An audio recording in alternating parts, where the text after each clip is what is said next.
በስም አብ ወወልድ ወመንፈስ ቅዱስ አሐዱ አምላክ አሜን። ጥር 22 በዚህች ቀን በግብፅ አገር ከአቅማን ከተማ የከበረና የገነነ የመነኮሳት ሁሉ አባት በገዳም ለሚኖሩ እንደ ኮከብ የሚያበራላቸው አባት እንጦንዮስ አረፈ። የዚህም ቅዱስ ወላጆቹ ንጹሐን ክርስቲያን ናቸው። እርሱም ከታናሽነቱ ጀምሮ ተንኮል፣ ሽንገላ በልቡ ውስጥ የለም።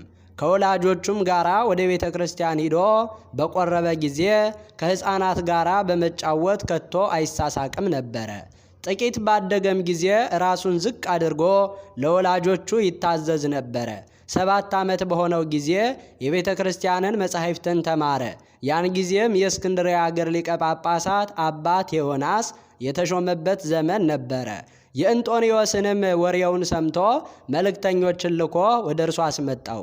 ባረከውና ስለ እርሱ እንዲህ ብሎ ትንቢት ተናገረ።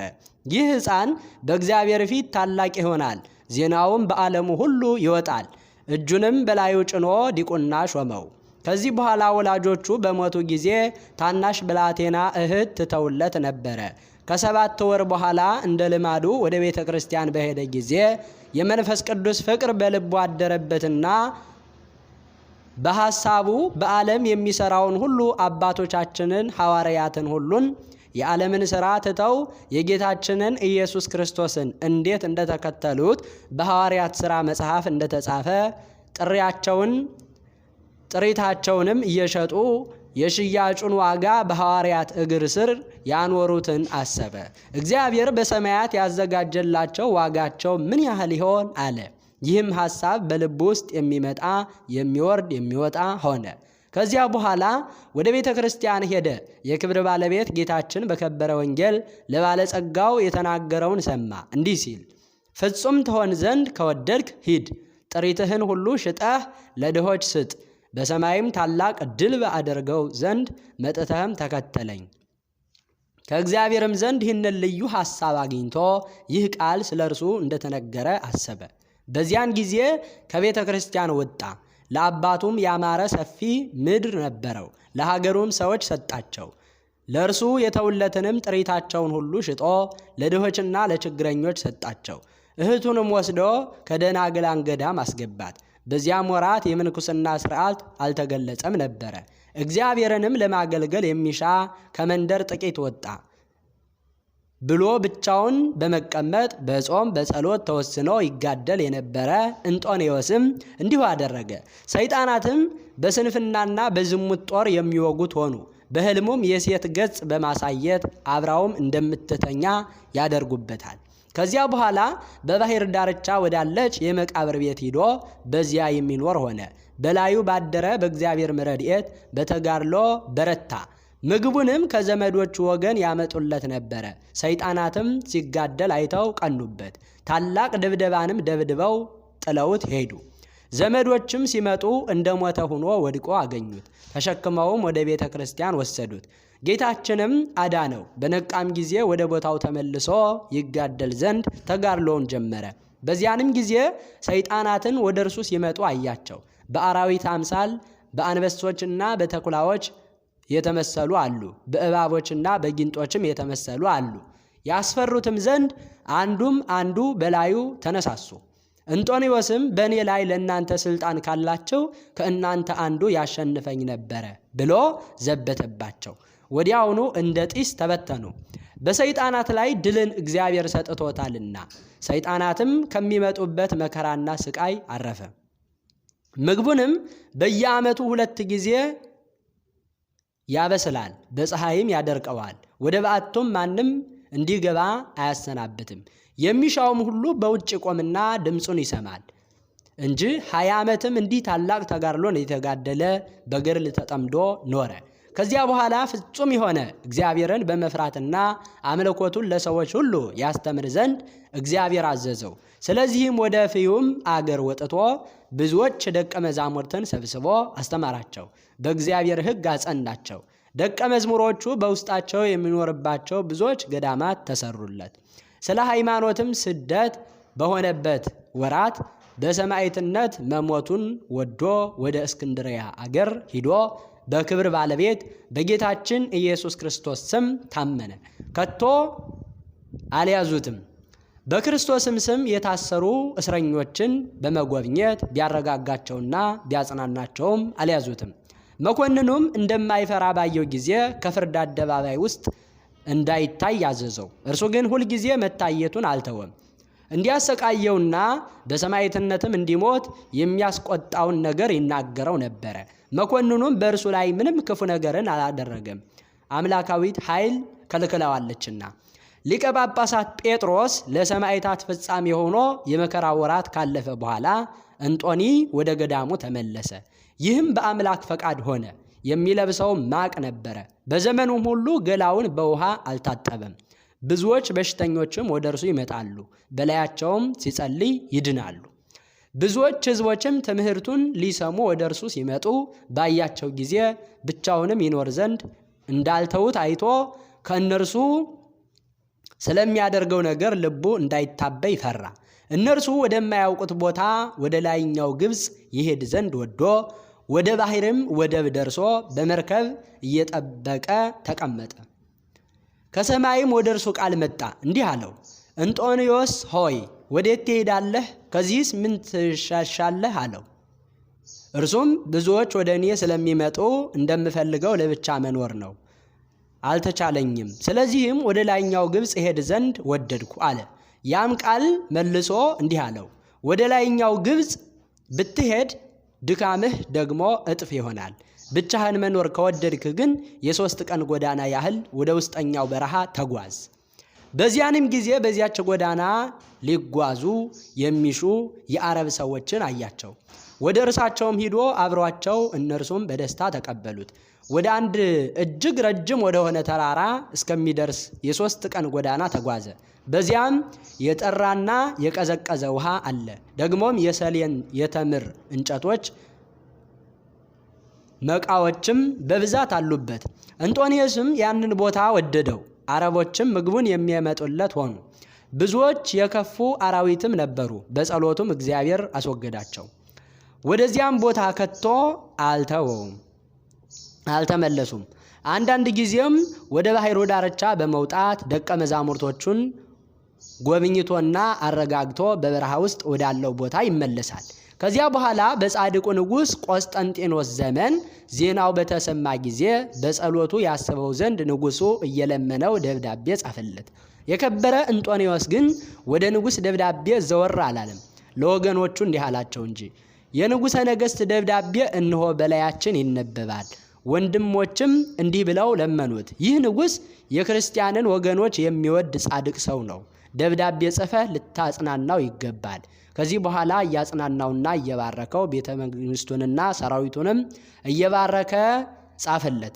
ዳግመኛም በአፍሪንጊያ ንጉሥ ዘንድ ዜናው በተሰማ ጊዜ ወደ ከበረ እንጦንዮስ እንዲህ ብሎ ጻፈ፣ ወደ እኛ መጥተህ በእኛ ላይ በሀገራችንና በሰራዊቶቻችን ላይ በረከትን ታሳድር ዘንድ ስለ ጌታችን ክርስቶስ መከራዎች እኔ ወደ አንተ ፈጽሜ እማልድሃለሁ አለ።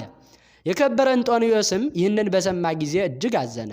ቁሞም እንዲህ ብሎ ጸለየ፣ ጌታዬ ኢየሱስ ክርስቶስ ሆይ እለምንሃለሁ፣ አፍሪንጊያ ውስጥ ወዳለ ወደ በርኪኖን አገር እንድሄድ ፈቃድህ ከሆነ ምልክትን ግለጥልኝ አለ።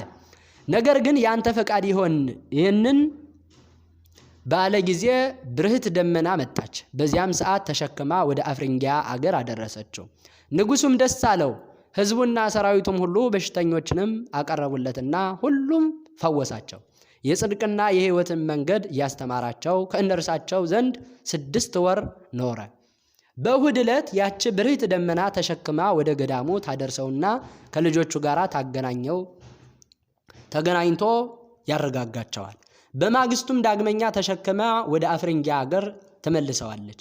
ከዚህ በኋላ በእግዚአብሔር ፈቃድ በደመና ተጭኖ ወደ ገዳሙ አንደኛውን ተመለሰ።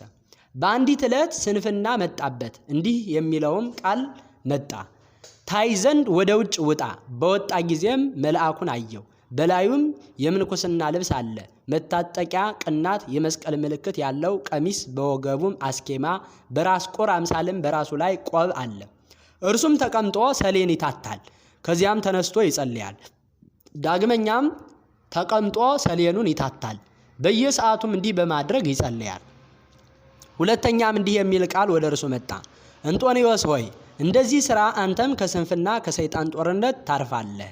ያንንም ያየውንም ተቀብሎ እንዲሁ አስመስሎ የሚሰራ ሆነ። ከዚያም ዕለት ወዲህ ስንፍናና የሰይጣናት ውጊያ አልመጣበትም። የክብር ባለቤት ጌታችን ኢየሱስ ክርስቶስም ብዙ ጊዜ ተገልጾ አረጋግቶታል፣ አጽናንቶታልም። አሁንም እንዲህ አለው፣ የመረጥኩህ እንጦንዮስ ሆይ በእውነት እነግርሃለሁ፣ እኔን ስለ መውደድህ በዚህች በረሃ ውስጥ ብቻህን በመጋደልህና በማገልገልህ ስለ ድካምህ ስምህን ከፍ ከፍ አደርገዋለሁ፣ ስልጣንህንም በዓለም ዳርቻ ሁሉ ከፍ አደርገዋለሁ። ገዳማትንና አድባራትንም መነኮሳትን የተመሉ ሆነው ቅኖች፣ የዋሆች፣ ጻድቃን እንደሚኖሩባቸው አደርጋቸዋለሁ። ይልቁንም ያንተ ገዳማት እነርሱ እስከ ፍጻሜ ይኖራሉ። መታሰቢያህንም የሚያደርገውን ሁሉ፣ ለድሆች ምጽዋትን፣ ለቤተ ክርስቲያን መባ በስምህ የሚሰጠውን ሁሉ እኔ ኃጢአቱን ሁሉ እደመስስለታለሁ። ከቶ ስቃይን አያይም።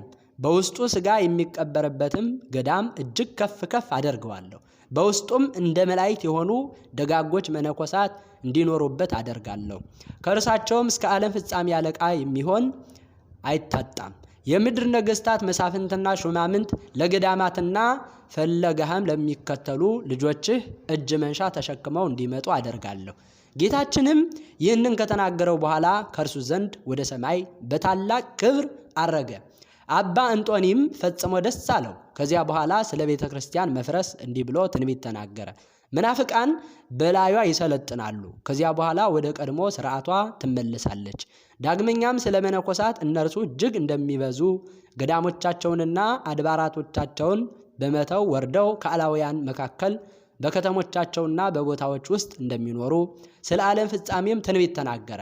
ይህም አባ እንጦንዮስ አባ መቃርስን አስኬማንና የምንኩስና ልብስን ያለበሰው ያረጋውያንና ያጽናናው ያረጋጋው ከእነርሱ የሚሆነውን ያስረዳው ነው፣ ደቀ መዝሙሩና ልጁ ስለሆነ። ከዚህ በኋላ የገዳማውያን አለቃ ወደሆነ ወደ አባ ቡላ ሄደ። እርሱም ለሥጋው ያስብና በሐዋርያው አትናቴዎስ ልብስ የገነዘው ነው። እረፍቱም እንደቀረበ ባወቀ ጊዜ በትሩን ለልጁ ለአባ መቃርስ፣ ምንጣፉን ለአባ አትናቴዎስ፣ የፍየል ሌጦ አጽፉን ለልጁ ለኤጲስቆጶሱ ለአባ ሰራፔዮን እንዲሰጡ ልጆቹን አዘዛቸው። ከዚያ በኋላ ከምድር ላይ ጋደም አለ፣ ነፍሱንም በእግዚአብሔር እጅ ሰጠ። ወደ እርሱም ሁሉም የመላእክት ማህበር መጥተው በክብር በምስጋና በፍጹም ተድላ ደስታ ወዳለበት ዘላለማዊ እረፍት ተቀብለው አሳረጉት። ሥጋውን ግን ልጆቹ እንዳዘዛቸው ሰወሩት። እርሱ የቅዱሳን ሰማዕታት ሥጋቸውን የሚገልጡትን ይገስጻቸው ነበርና ስለ እነርሱ ሥጋ ብዙ ገንዘብ እስከ መቀበል ደርሰው ዓለማዊ ጥሪት አድርገውበታልና። ይህም የከበረና የተመሰገነ አባት እንጦንዮስ እስከ መልካም ሽምግልና ደረሰ፣ እጅግም አረጀ። ግን ወደ ወደደው ክርስቶስ እስከ ሄደ ድረስ መልኩ አልተለወጠም። ብርታቱ ጽናቱም መላ ዕድሜውም 120 ዓመት ነው። ለእግዚአብሔር ምስጋና ይሁን። እኛንም በዚህ በከበረ አባት ጸሎት ይማረን፣ በረከቱ ከእኛ ጋር ትኑር ለዘላለሙ አሜን። በዚህችም ዕለት የማፍን ኤጲስቆጶስ ሚናስ መታሰቢያው ነው። በረከቱ ከእኛ ጋር ትኑር ለዘላለሙ በእውነት አሜን። ጥር 22 ቀን የሚከበሩ ዓመታዊ የቅዱሳን በዓላት ቅዱስ አባ እንጦንስ የመነኮሳት አባት፣ የበረሃው ኮከብ ልደቱና እረፍቱ፣ ቅዱስ ኡራኤል ሊቀ መላእክት ለተጠሙ ጽዋ ልቦናን የሚያጠጣ ሚስጥር ገላጭ መልአክ፣ ቅዱስ ሚናስ ኤጲስቆጶስ። ወርሃዊ በዓላት ቅዱስ ሉቃስ ወንጌላዊ፣ ቅዱስ ደቅሲዮስ ኤጲስቆጶስ፣ አባ ጳውሊ የዋህ። በዚያን ጊዜ ጌታችን ኢየሱስ ክርስቶስ ለደቀ መዛሙርቱ እንዲህ አለ፣ እኔን መከተል የሚወድ ቢኖር ራሱን ይካድ፣ መስቀሉንም ተሸክሞ ይከተለኝ። ነፍሱን ሊያድን የሚወድ ሁሉ ያጠፋታል፣ ስለ እኔ ግን ነፍሱን የሚያጠፋ ሁሉ ያገኛታል። ዘአቅረብኩ ማሕሌተ አዘኪሬ አእላፈ እምእለ ጸምዱከ ዘልፈ ለእለ ያነብብ ተወከፍ ሰንደቴ መጽሐፈ እንተረሳይ ከእግዚኦ ጸሪቀ መበለት ወኩፈ እምእለ አብኡ ብኡላን ዘተርፈ ነቢያት፣ ቅዱሳን፣ ሰባኪያን፣ ሰማዕታት፣ ጻድቃን፣ መላእክት፣ ትጉሃን ደናግል፣ አዲዮ መነኮሳት ሄራን ባርኮ ባርኮ ጉባኤ ዛቲ መካን እስከ አረጋዊ ልሂቅ ወምንዑስ ሕፃን ለዘ ጻፎ በክርታስ ወለዘ አጻፎ እንዘይደርስ ለዘ አንበቦ ወለዘ ተርጎሞ በልሳን ሐዲስ ወለዘ ሰምዐ ቃሎ በእዝነ መንፈስ በጸሎተ እሙ ማርያም አራጊተ ኩሉ እምባይስ ህቡረ ይመሐረነ ኢየሱስ ክርስቶስ፣ ህቡረ ይመሐረነ ኢየሱስ ክርስቶስ። አሜን። ይማረን።